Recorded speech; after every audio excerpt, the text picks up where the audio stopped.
বন্ধুরা, আমি সোমা বলছি, সোমা মুখার্জি। এত কষ্ট হচ্ছে ভিতরে যে হসপিটালে বসে থাকতে পারছি না। আমাদের সব ডাক্তাররা সবাই খুব ডিস্টার্বড। আজকে তো ওপিডি বন্ধ রাখা হয়েছে। তোরা জানিস সমস্ত ঘটনা শুনলাম, যা যা মানে সত্যিকারের ঘটনা, যেটা আরজি করের ভিতরের যে ডাক্তার তারা তাদের বন্ধু বান্ধব মারফত এটা ছড়িয়ে মানে এসছে আমাদের কাছে। অ্যাকচুয়ালি যেটা ঘটেছে সেটা হচ্ছে, আমি শুনে তো মানে বিশ্বাস করতেও নিজেকে কেমন লাগছে রে। প্রত্যেকটা আমাদের ওয়েস্ট বেঙ্গলের প্রত্যেকটা মেডিকেল কলেজে, বিশেষ করে কলকাতার সরকারি মেডিকেল কলেজগুলোর প্রিন্সিপালরা, ডিপার্টমেন্টাল হেডরা, প্রিন্সিপালরা বিশেষ করে, তারা পাশ করানোর জন্য স্টুডেন্টদের কাছে রীতিমতো টাকা নেয়। যেসব স্টুডেন্টরা, ইন্টার্নরা, পিজিটিরা যারা ভালো করে ক্লাস করে না বা থিসিস তারা জমা দেবে, পিজিতে তো থিসিস জমা দিতে হয়, তো যারা MBBS final year final pass করবে না সাপ্লি পাইয়ে দেবে, ইন্টার্নের কমপ্লিশন দেবে না, ইন্টার্ন হওয়ার পর কমপ্লিশন না দিলে তারা রেজিস্ট্রেশন নাম্বার পাবে না, এই সমস্ত ভয় দেখিয়ে টাকা পয়সা নেয়। সমস্ত জায়গাতেই এটা আছে। এর মধ্যে সব থেকে নিকৃষ্টের থেকেও নিকৃষ্টতম হচ্ছে সন্দীপ ঘোষ, প্রিন্সিপাল, যে তোর আমাদের কি বলে, আরজিকর মেডিকেল কলেজে। সেখানে ভাব যে ওনার একটা বিশাল নেক্সাস ছিল, যাতে উনি বেশ কিছু ইন্টার্ন, হাউস স্টাফ এদেরকে দিয়ে ওই নেক্সাসটা চালাতেন। তারা ওখানে একটা সেক্স র্যাকেট চালাতো, তারা একটা ড্রাগ র্যাকেট চালাতো। ড্রাগ র্যাকেট মানে ওই যে ওটাতে বলেছে না, ড্রাগ মানে শুধু ওই হেরোইন আর ব্রাউন সুগারের ড্রাগ খাওয়া বা মদ খাওয়া নয়। ড্রাগ মানে হচ্ছে যে কম দামি, কম টাকায় যে ওষুধ পাওয়া যায়, যে ওষুধ, ওষুধ না জল ভগবান জানে, সেই ওষুধের মানে কোটি কোটি টাকায় যে টেন্ডার বেরোতো, সেই ওষুধ নিয়ে ওষুধ কোম্পানিগুলোর কাছ থেকে কোটি কোটি টাকা, সেই সমস্ত টাকার একটা বড় অংশ যেত পার্টি ফান্ডে, বুঝতেই পারছিস তাহলে। সেই জন্য পার্টির একদমই কাছের উনি, পার্টির মানে একদম খোদ মানে ওপর লেভেলের একদম আসল জায়গাকার কাছে। তো এবার উনি এই যে নেক্সাসটা চালাতেন, তাতে রীতিমতো কোন ইন্টার্নকে উনি পাশ করাবেন, কোন পিজিটিকে উনি থিসিস কমপ্লিট করাবেন, সেগুলো সব ভয় দেখিয়ে টাকা নিতেন। আর তার হয়ে কাজ করতো ওই ইন্টার্ন হাউস স্টাফের একটা পুরো বড় নেক্সাস।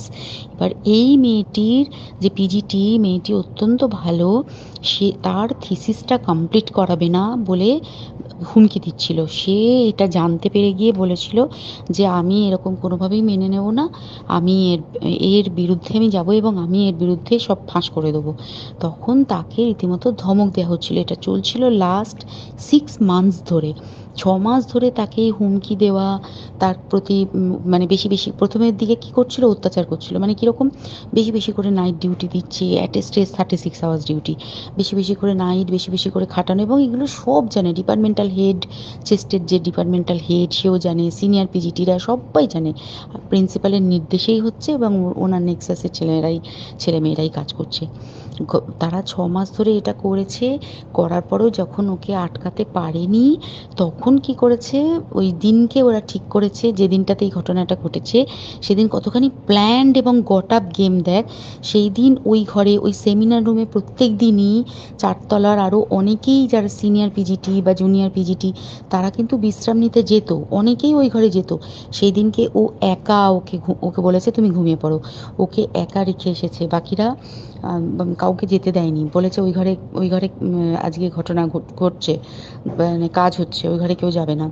ওই ঘরে সেই দিনকে ওর সাথে যখন খাওয়া দাওয়া করেছে বাকি 4 জন, সেই 4 জনের মধ্যে একটি মেয়ে পর্যন্ত ছিল। সে কিরকম মেয়ে চিন্তা কর, এরা ডাক্তার না জানোয়ার জানি না, আমি জানোয়ার বললেও জানোয়ারদের অপমান করা হয়, কারণ জানোয়ার সমাজে এরকম কাজ হয় না। তো ডাক্তার না কি আমি বলতে পারবো না। সেই ইন্টার্ন মেয়েটি আরেকটি ইন্টার্নের গার্লফ্রেন্ড। তো তার সাথে ওই পিজিটি মেয়েটি প্রচুর ঝগড়া হয়েছে। ঝগড়া হওয়ার পরে তারা তো হুমকি টুমকি দিয়ে চলে গেছে, দিয়ে তারা বলেছে তুমি ঘুমো। এবার ও তো আর জানে না, ভালো মনে শুতে এসেছে। তারপরে তারা গিয়ে মদ টদ খেয়েছে, 7-8 জন মিলে চড়াও হয়েছে। এবং তোরা জানিস যে প্রথমে তার হাত দুটোকে দুপাশে 2 জন ধরে রেখেছে, এবং সেই কাজে সেই মেয়েটিও সাহায্য করেছে, ইন্টার্ন মেয়েটি। 2 জন ওকে পা দুটোকে টেনে জরাসন্ধর মতো ছিঁড়ে ফেলেছে, মানে ছেঁড়ার মতো করে টেনেছে, যাতে পেলভিক বোন ভেঙেছে, গলার বোন ভেঙেছে। মানে কি বিপর্যস্ত মানে বিধ্বস্ত, কি নৃশংস অত্যাচার করেছে, ওকে উল্টো দিক করে শুইয়েছে, পিঠের ওপর দিয়ে বুট পরে হেঁটে গেছে, মাথাটাকে এমন থেঁতলেছে যে মানে স্কাল ফাল রাপচার হয়েছে। এই সমস্ত করার পরে শ্বাসরোধ করে তাকে মেরেছে। মেরে তারপরে আরও যেটা আরও ভয়ঙ্কর, যে একটা মৃত মানুষকে মিনিমাম ডিগনিটি দিতে জানে না, তারা নিচে এসে দেখেছে ওই সঞ্জয় তখন বসে মদ খাচ্ছিল অন্য আরও গ্রুপ ডি স্টাফদের সাথে। সঞ্জয় ছেলেটা হচ্ছে তার কাটা সঞ্জয় বলতো ওরা, ওকে বলে ফল গাই, মানে ওর একটু ওইসব আলুর দোষ আছে, ও যত্রতত্র যখন তখন ওই প্রস্টিটিউট এলাকায় যায়। এবার দেখেছে যে একে দিয়ে যদি একটা রেপ করিয়ে দিতে পারি তাহলে ঘটনার মোড়টা অন্যদিকে ঘুরে যাবে। এইবার ওকে বলেছে, যা সেমিনার রুমে তোর জন্য রেখে এসেছি, যা তুই এবার গিয়ে কাজ করে দিয়ে আয়। ও এসে ওই ডেড বডিকে রেপ করেছে যাতে তার ভ্যাজাইনাতে সিমেন্ট পাওয়া যায়।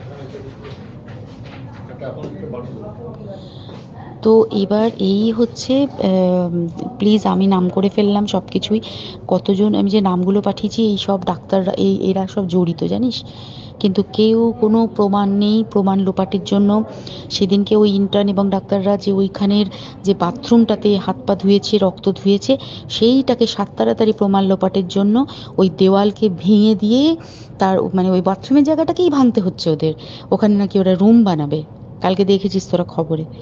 আর বেশি বলতে পারছি না, মানে তোরা তো সবাই প্রোটেস্ট করিস, আমরা তো আমাদের দিক থেকে করছি, কিন্তু কিছুই হবে না, এই পোড়া দেশে কিছুই হবার নেই, শুধু ভেতরে ভেতরে গুমড়ে গুমড়ে কষ্ট পাওয়া। আর আগামী প্রজন্মের যে ডাক্তাররা বেরোবে, তারা যে ইন্টার্ন বা পিজিটি বা এই যাদের কাছে আমরা যাব ভবিষ্যতে, তারা কি ডাক্তার না কি আমি জানি না, কি নিয়ে তাদের কাছে আমরা যাব আর কি করে বা আমাদের পরের প্রজন্মকে আমরা সুরক্ষিত রাখবো।